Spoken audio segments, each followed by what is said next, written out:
All right. Welcome everyone to another live or a live. This is my new friend and Yeah. about to be my new coach, Yes, Mr. sir. Jarrell Trulove. How's it going Yeah. today? It's going well, Rob. Glad to be here. Beautiful weather and just excited to chat briefly with you. Yeah, me too. So guys, before we dive into this really important conversation, let us know that you can see and hear us okay.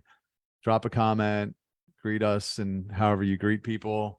And let us know where you're from if you're watching one of these for the first time, because we are doing a very thorough job of collecting everyone's information, their locations, and we're connecting them with others in their area. And we have a lot of groups right now out there doing life together. They're socializing and serving and other things. They're just doing life. So we would love to get you connected as we pursue our mission to end loneliness. So, Jarrell, for those of you who don't know him, Jarrell is a relationship coach. We met in Florida for the first time, Destin, just Yeah. about, I guess, a month or two ago, not even 2 months ago. Yeah. And, his tagline, basically the way it was we had a chance to sit in with 6 different coaches, but we could only choose 2. Yeah. And his tagline was, I help single people get married. And I was like, all right, that's my guy. Because y'all know I'm trying to get married. I want to have guilt-free sex. I just want Yes. to, as bad as that sounds. I'm just kidding. I say that in jest. I want to have companionship and all the other things. But Jarrell is he's a relationship coach that helps single people get married. He's got a process, and you were just dropping knowledge in that workshop, and I was like, man, I'm gonna hire this guy. You're the one coach that I really felt like I needed to work with. I have business coaches and I have a spiritual mentor that I'm working with in this mastermind, but my relationships, they need some help. So I'm excited to work with you. Yeah, and I appreciate bringing me out to Florida and just the entire experience at Rise. For those that were able to tune in, we had such a great time. And my biggest takeaway that I try to communicate to people is that you mentioned you have a lot of other coaches for business and whether it be nutrition, working out, whatever. But a lot of times we don't realize that love and in marriage and companionship, matters of the heart, they do require having a logical plan. And Mm-hmm. love feels good, but love is serious business. Marriage is serious business. And if you don't have a plan for it, then oftentimes we find ourselves coming up short. So that's where I come in. I do have a process that helps my clients position themselves for the marriage they desire. And yeah, I'm excited to work with you. So can't wait to get Yeah. started. One thing that you had said, it's like people say to you, well, God told me I was going to get a house this year. And then they're like, but they don't. He's like, you still got to prepare. You got to get your finances in order and you got to go looking for the house and fill out the paperwork. Just like he doesn't just drop a house on you. So people just think, that same thing. And for me, getting married, I'm like, I don't know. I guess I'll just, run into her and I'll just know. You'll just know. Yeah. But after, a lot of years of being single and me not knowing, I'm like, I really feel like I could use some help. And I love some of the things that you told me about, determine like your non-negotiables and some of the things that you must have, and then kind of forming questions around those things. And Yeah. then, because a lot of times where I get stuck, and I'm sure there are other people out there, and I don't know if we want to go down this trail before you go into what you want to talk about, the big 6, which Yeah. y'all definitely want to hear about. But it's like for me, I'll start thinking, I'll get lonely, I'll get frustrated, and then I'll think, man, I really need to go date or marry. But then I don't have a plan and I don't have the questions. I'll think it through, and then I'll just get frustrated again, and I'll just kind of give up and go back to working. But then I'll hit Yeah. a wall where it's Friday night and I'm lonely again, and I'm like, damn it. Yeah. So it's like without a plan, it definitely leaves you kind of like chasing your tail a little bit, running Yeah. in circles. That's where I found myself. So really excited to dive into. Well, I'm excited to attend the call. For those of you who don't know, Jarrell is leading our monthly coaching call on Monday, something that we do every month for our tribe members. We also do it for any first-time callers are able to join that call for free. But this month's call is going to be all about relationships, and Jarrell is going to be talking about something that he calls the big 6. And those are the areas in which you need to get information from this other person to determine if they're the right one. So Yeah. let's just open it up, man. Like, I know Yeah. you give us a little bit. I know I don't want you to give it all away because I want people to join the call on Monday, but tell us a little bit. Yeah. So kind of going back to what you said, people think, God, bring me somebody, or I want to get married, but I don't have a plan. And it look at it this way. If God did bring you the right person today, would you know what to ask them? Mhm. Would you know what to look for to verify that they were the right person? So when you say that, you are actually making the assumption that you are fully prepared, you have a plan in place, and you can determine if this is the right person or not. And if you don't have that in place, you'll drop the ball. Hmm. And so the big six are the 6 areas of information, because I get that question a lot. Well, hey, how do I know that this person is the one? What questions do I ask? Well, before you start to formulate those questions, you have to focus on, well, what areas of life should I kind of put if I have the question about this, which pot should I put it in? And so we're not going to give you all today, but we're going to cover the first two. Now, the first two are in order of importance, and the other four, they are a little arbitrary, but they're still very important. So I'll give you the first two. First one is trauma.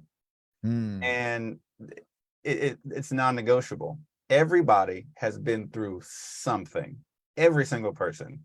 And just because it's been years since you've gone through it, that doesn't mean that you're over it. It just means you're past it. Perhaps have made it through. You've forgiven, but something changes in you when you go through trauma. And I believe that trauma surfaces in times of stress or emotion. So when you're going through an argument, usually trauma pops up. You either charge or retreat. You either shrink away, or you become a more aggressive, violent version of yourself. That's Mhm. trauma. When it comes Mhm. to love, when we get in arguments, when someone breaks our heart, when someone we feel validated by someone's love and affection, usually trauma. I say trauma has been making decisions for you, Hmm. and you don't realize it, and you wonder, why do I keep picking the wrong person? Why do I keep saying no to the right person? It's because trauma has been informing your decisions, and relationships are a lot of stress and a lot of emotion. So trauma is right there on your shoulder, whispering in your ear, and you don't realize that's why you're doing what you're doing. So you Hmm. have to talk to someone and ask about their trauma. What have you been through?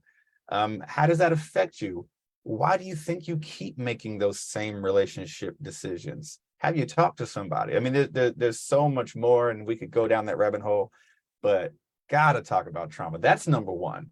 I'd imagine even the kinds of trauma that people have been through, um, maybe they're and I don't know, like let's say someone's been through a certain kind of trauma that you have not been through, or maybe they've been through a similar trauma as you. Is that good or bad? If it's similar, or is there certain traumas that like you should stay away from because it's just going to be a whole lot of work? Mm, that's a good question. For me, I think it depends on how the trauma is manifesting. Mm.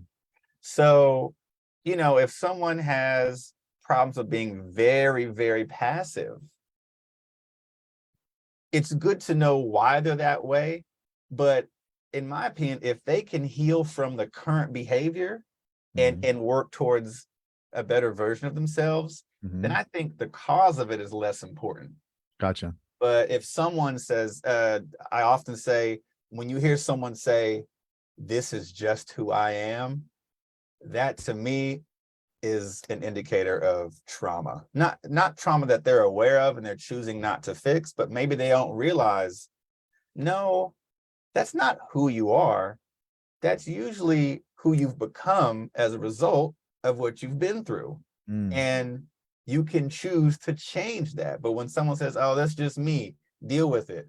That's just how I am," that usually warrants a deeper discussion. So I usually focus on behavior and if they can fix the behavior versus just what happened to them, because Gotcha. they may not have been able to control, what happened to them. Okay. So trauma, that's number one. What's the Number second? one. Number two is the baby sister of trauma, and this is conflict resolution. Mhm. Being married, sustaining relationships long term, it's not about how you two act in the good times, because the good times are going to happen without you even really trying. It's how do you navigate the bad times? When we break up with people, we don't break up because things are going well. We break up because something keeps happening and we can't figure it out. So we part ways. So you Mhm. have to know, how does this person resolve conflict? Like I said a little bit ago, do they charge or retreat? Do Mhm. they articulate themselves in the moment, or do they need a few moments to adjust and assess and process? If you have an argument, do they go pack their suitcase and go get a hotel for 2 nights? Um, you know, these are skills that people need to have to not only get married, but to stay married, especially if we're talking about raising children. There's going to be so much conflict that comes through just with stress and emotion. Should we whoop them or not? Should they have an Mhm. iPhone at 6 or 12? Going to be a lot of differences of opinion, and if you can't resolve conflict, it's not going to work out. Got uh it. yeah, so No, that's good. That's real good. I think so many people, and even myself, every relationship that I've ever been in, it just kind of happened. Like there was no plan, there was no conversation on the front end to figure out any of this stuff. But one of the things I really like that you talked about in Florida was, and just very practical, is 100 questions. You yeah, got to ask the person 100 questions before to see if they qualify. But then, and this is really why I want to work with you, is like figuring out what are those 100 questions. First, we have to figure out, what do you want? What do you need? And then you form the questions around that. And most people, like you said, they're probably not even going to make it to question 20 before you realize they're not the right person, but you're gathering information. And then I think what I really like about that is then when you do make the decision, it's like you can feel real good about it because you did your due diligence, and you're like, and then if some shiny thing comes along, which is that would happen to me. I'll be honest, as I'd be dating a girl and I'd see some pretty girl and I'd be like, I wonder if I could be happier with her. That's just the thought that I would have. And I'd have this wonder, I'd wonder what if, like, could I be happier with her?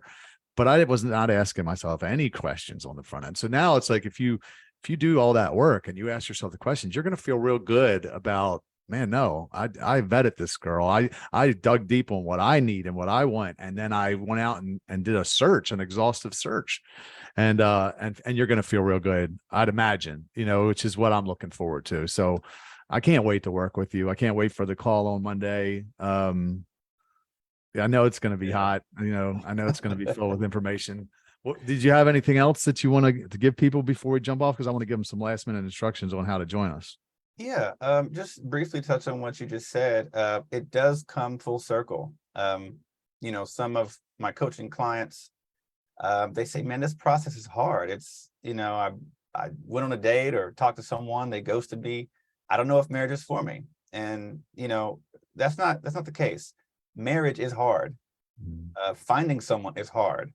But when you are clear about what you want, when you formulate those questions that point back towards what you want, and someone qualifies to be in your life, not only will you be more confident in going after them, Mhm. but it'll be harder and eventually impossible to replace them. Mhm. And I say that about my wife. There's not a woman on earth that could replace her. But that's because we've had the time to talk. She's demonstrated that the value proposition of having her in my life, like my life is on an upward trajectory. And when you have that logical element, that tangible element that you can add in with the emotional, that's when you get married, and that's when you stay married, versus, like you said, seeing something like, ooh, could that be more valuable? I never have that thought. I Right. have my value and I've verified it. So I just wanted to Yeah. add that final thought. Awesome. Yeah. I got one last question for you because this is the thing that came up. Does the questions and the logic take away from the passion? Because I know for me, it was all emotion. It was all just, wow, like she's hot. but then of course it burns out, right? It goes Yes. away as fast as it heats up, as it cools off just as fast. So as you're asking these questions, because some people are going to say that they're going to be like, man, that doesn't seem very romantic, right? Because you're asking all these questions. What do you say to that? So I have a saying, and I believe that compatibility is more important than love, right? You can fake loving someone, but you can't fake being compatible and being right for them. But look at it this way. You can love anybody for any reason, right? Physical, because they look a certain way, they have an accent. My wife's from London, so that accent, I love it. But the reason it's important to ask these questions is because if you're just doing what feels good, then your love is based on just what feels good. Right. And so we know that love comes and goes. Sometimes you love people, but then when you have an argument or disagreement, love kind of wanes, right? So when the love goes away, if you haven't gotten that qualifying material, if you haven't built the foundation on questions, then it's going to fall apart. I always say, I would rather love you because I'm compatible with you, instead of loving you because I have a good time with you.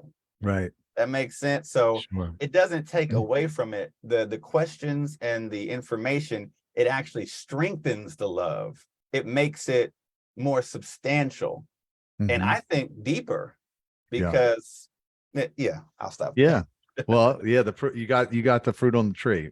So Yes. guys, I can't wait for Monday. Monday night, we do this once a month. It's this coming Monday. There's a link here in the description. You can, if you're not yet a tribe member, you can actually, I believe you can pay to join. If it's your first time joining and you're not yet a tribe member, just drop the word free in the comments and we will actually send you a promo code to join the call for free. If you are a tribe member, you will get the code to register for free. If you don't know what a tribe membership is, I actually put the link for that. There's all kinds of perks and benefits, and you get a ton of value for just a little bit of money. And you're also supporting us on our mission to end loneliness. So go ahead and do that. Feel free to invite some friends. It is going to be fire. We do a book club. We're reading a book called Find Your People, which is, man, it's all city fam. It's all about community and developing these deep relationships and humans' needs for them. And then Jarrell is going to come on for about an hour, and then we're going to have an accountability call by last month's coach, where they're going to actually hold us accountable to some things that we committed to after the call. So it's going to be fire. Join us Monday night. Register, drop the code, drop the word free if you want the code for free, if it's your first time. And if it's not, you can pay or become a tribe member to join us and get schooled by Jarrell. I'll be there. I hope to see as many people as possible, and I just can't wait to add value and help people get one step closer towards marriage. So I can't wait. Awesome. I can't wait. All right. Thank you, Jarrell. Absolutely. My pleasure. Catch you on Monday.